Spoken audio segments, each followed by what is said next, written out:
कभी-कभी समाज की वास्तविकता जानकर ऐसा हो लगता है कि अब जानोगे ना तो मन लगता है कि वैराग्य आपके अंदर उत्पन्न हो जाएगा। अब आपके मन में चल रहा हो कि आज इतना गंभीर क्यों हो रहा है? तो मैं एक आज आपके सामने एक कहानी रखता हूँ। कहानी नहीं है, वास्तविकता है। कहानी केरल की। केरल में बेसिकली एक ऐसा टैक्स था। पहली बात तो मुझे इस टैक्स को बारे में पहली बात तो इसके टैक्स के बारे में बोलकर ही मैं थोड़ा को अपने आप को कंफर्ट महसूस नहीं कर रहा हूँ। केरल में कई सारे निचले तबके की जातियाँ थी। जैसे जिसमें एझवा था, नाडार ऐसी जातियाँ थी।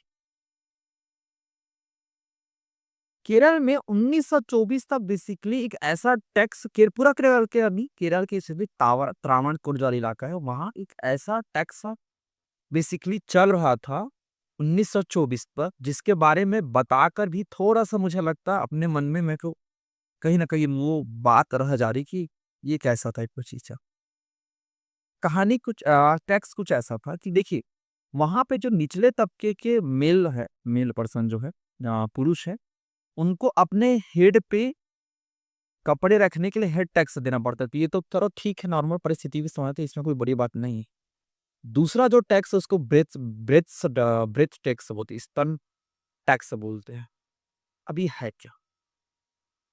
जो निचले जाति के लोग थे, उनमें स्त्री को अपने तन के ऊपर कपड़ा धारण करने के लिए एक विशेष स्तन टैक्स, ब्रेथ टैक्स देने की ज़रूरत होती थी। सोच के देखिए, ये समाज कैस मतलब एक इस परिस्थितियों को समझने कई लोग तो मुझे इस बात पे आर्गुमेंट कर सकते हैं, उस समय की संस्कृति ऐसी थी बोल के कि कुछ भी रहे। लेकिन मुझे लगता है मानव के नाते इस प्रकार का टैक्स थोड़ा-सा बहुत मतलब ये समझ नहीं आने आने योग्य नहीं, तार्किकता बिल्कुल नहीं रखता। अब स्तन के ऊपर कपड़ा धारण करने के लिए उनको एक स्पेशल प्रकार का टैक्स देने की ज़रूरत पड़ती थी। ठीक। अब उन्हीं में से एक कम्युनिटी हुई जिसका कम्युनिटी का नाम था एजुआ कम्युनिटी।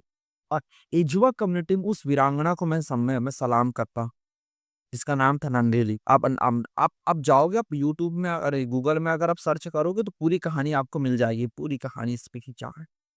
अब नागेली करके जो वीरांगना थी, उन्होंने कहा कि मैं इस प्रकार का टैक्स दूँगा ही मत। पहले तो बस समझिए डेली पाने की भी मुद्दत थी और निचले तबके को टैक्स का इतना बड़ा अमाउंट भी दे पाना लगभग इम्पॉसिबल चीज़ इस परिस्थिति है, तो 2 बात। अब उन्होंने कहा नागेली ने कहा कि मैं ऐसा टैक्स नहीं दूँगा और स्तन के ऊपर कपड़ा धारण करूँगा। मतलब कमर के ऊपर मैं कपड़ा धारण करूँगा। इसका कई विरोध हुआ, कई एक तरीके से जो उच्च तबके के लोग थे उन्होंने भी इसका विरोध किया। राजा के जो पूरे पुलिस फ़ोर्स था इन्होंने दबाव डालने को कहा कि ये टैक्स आप दोगे तभी आप अपने कमर के ऊपर स्तन पे आप कपड़ा धारण कर सकते हो। सोच के देखिए, कपड़े कमर के ऊपर कपड़े धारण करने के लिए एक स्त्री को टैक्स देना पड़ रहा है। ये अपने आप में कितनी बड़ी बात है। ये आप कल्पना आप कर नहीं पा रहे हो कि मुझे नहीं लगता कि आप कर पा रहे हो कि नहीं कर पा रहे हो। ये अपने आप में थोड़ा-सा मैं तो ऐसे चीज़ें भी देख कर लगता है झंझोर देता है कि इस प्रकार का भी हम एक समाज देखे हो, समाज रहा है। तो उन्होंने कहा कि मैं टैक्स दूँगा नहीं, तो राजा कल ने अपने अधिकारी को आदेश दिया कि जाइए आप उससे टैक्स कलेक्ट करेंगे और इस टैक्स का सामान्य उसूल था ये कि जो भी टैक्स कलेक्ट करेगा वो टैक्स ऑफिसर अपने साथ केले के पत्ते मिलाता था और केले के पत्ते में उनको टैक्स देना पड़ता था, तभी अपनी कमर के ऊपर कपड़ा धारण कर सकते थे।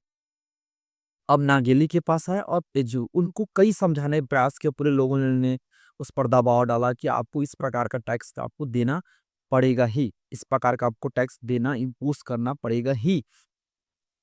नागिली इस बात पे बहुत इनकार की, बहुत मना की। अब मैं धन्य हूँ ऐसे ऐसे धरती को कि ऐसे स्त्री हमारे यहाँ बेसिकली रहे एक समय में, ऐसी धरती को मैं सम्मान करता हूँ गरीब से ही।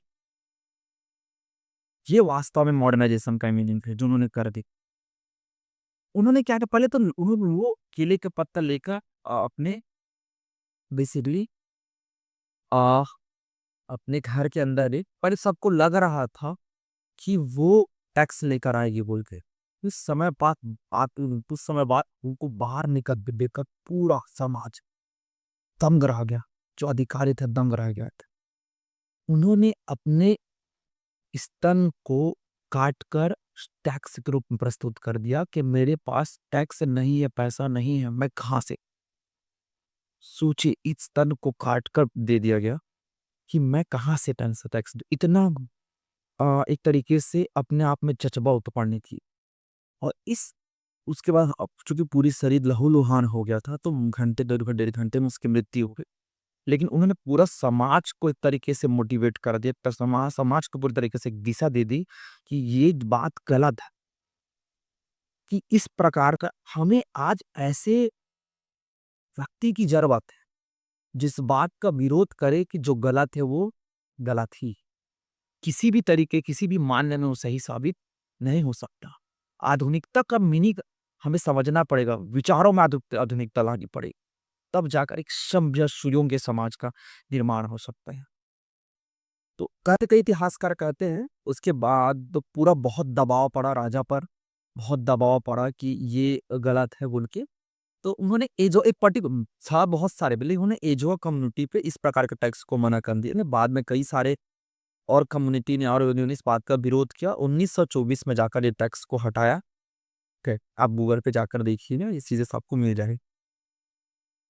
तो ऐसे भी हमारे यहाँ वीरांगना हुई है जिन्होंने अपने सम्मान के लिए अपने जानों की अपने भी परवाह नहीं की है। अगर कुछ इतिहासकार ये भी कहते हैं कि जब उनको जलाया जा रहा था तो उनके पति भी के साथ जिंदा जल गए। ऐसे कुछ इतिहासकार कहते हैं, सारे इतिहासकार की बात तो मैं नहीं करता हूँ, कुछ इतिहासकार इसके साथ भी जिंदा मैं मेरी ये कहानी समझाने का और मतलब ये नहीं था कि मैं किसी को डराऊं या ऐसा समाज है दिखाऊंगी। कि मेरे कहने का मतलब ये है कि आधुनिकता का वास्तविक मीनिंग ये, हम अभी 8 मार्च को अंतर्राष्ट्रीय महिला दिवस मनाएं। अंतर्राष्ट्रीय महिला दिवस मनाने के पीछे उद्देश्य ये भी होना चाहिए कि महिलाओं को उनका हक देना चाहिए। एक दिन हमें महिलाओं को हक दे देने से कुछ प्राप्त नहीं हो, और महिलाओं को भी अपने समझना पड़ेगा कि हमें हक के लिए लड़ना है। जब तक हक के लिए नहीं लड़ेगी तब तक चीजें प्राप्त होने वाली नहीं। उम्मीद होगा मैं कुछ चीज समझा पाया हूँ। कुछ कल कुछ नए कहानी के साथ आपके सामने फिर उपस्थित होता हूँ। धन्यवाद।